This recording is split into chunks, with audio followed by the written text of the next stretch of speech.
ಗೋವಾಡ ಸದ್ಭಕ್ತರು ಬರ್ತಾ ಇದ್ದಾರೆ.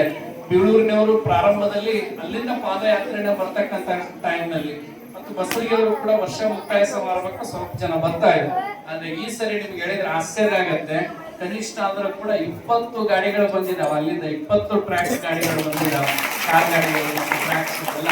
ಅಂದ್ರೆ ಅವರಲ್ಲಿ ಇರ್ತಕ್ಕಂಥ ಅಭಿಮಾನ ಎಷ್ಟು ಅಂತಂದ್ರೆ, ನಾವು ಕೇವಲ ಗೋವಾಡದಲ್ಲಿ ಮಾತ್ರ ಹುಚ್ಚೇಶ ಅಲ್ಲ, ಇಲ್ಲಿನೂ ಕೂಡ ಹುಚ್ಚೇಶ್ವರ ನೋಡ್ಬೇಕು ಅಂತಕ್ಕಂಥ ಹಂಬಲದಿಂದ ಬಂದಿರ್ತಕ್ಕಂಥ ಅವರೆಲ್ಲ.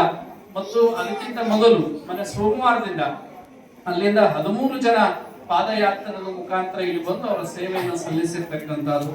ಅವರಿಗೆಲ್ಲರಿಗೂ ಕೂಡ ಹುಚ್ಚೇಶ ಭಗವಂತ ಒಳ್ಳೆಯದನ್ನು ಮಾಡ್ಲಿ. ಈ ಬಾಂಧವ್ಯ ಏನಿದೆ, ಗೋವಾಡ, ಬಸರಿಗೆ, ಸಿಂಧೂರು, ಈ ಬಾಂಧವ್ಯ ಕರ್ತೃಗತಿಗೆಯ ಬಾಂಧವ್ಯ ಏನಿದೆ, ಇದು ಸದಾವ ಕಾಲ ಇರಬೇಕಾಗಿರ್ತಕ್ಕಂಥದ್ದು.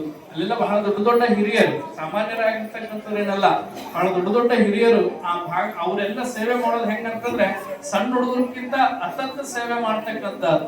ಯಾರು ನಾವು ಕುರ್ಚಿ ಮೇಲೆ ಕುಂದ್ರಬೇಕು, ನಾವು ವೇದಿಕೆ ಮೇಲೆ ಬರ್ಬೇಕು, ನಾವು ಅಲ್ಲಿ ಬಂದ್ರೆ ನಾವು ಕಾಣಿಸ್ತೀವಿ, ಇಲ್ವೇ ಇಲ್ಲ.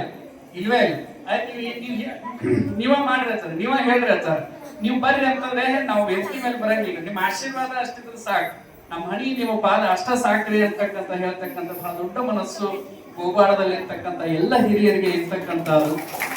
ಎಲ್ಲ ಹಿರಿಯರು ಇಲ್ಲಿ ತಾಯಂದ್ರು, ಬಹಳ ಜನ ತಾಯಂದ್ರು ಕೂಡ ಬಂದಿದ್ದಾರೆ.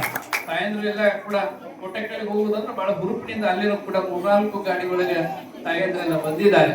ಅವರಿಗೆಲ್ಲರಿಗೂ ಕೂಡ ಹುಚ್ಚೇಶನ ಆಶೀರ್ವಾದ ಸದಾಕಾಲ ಇರ್ಲಿ ಅಂತಕ್ಕಂಥ ಹಾರೈಕೆ ತಮ್ಗೆಲ್ಲರಿಗೂ ಕೂಡ.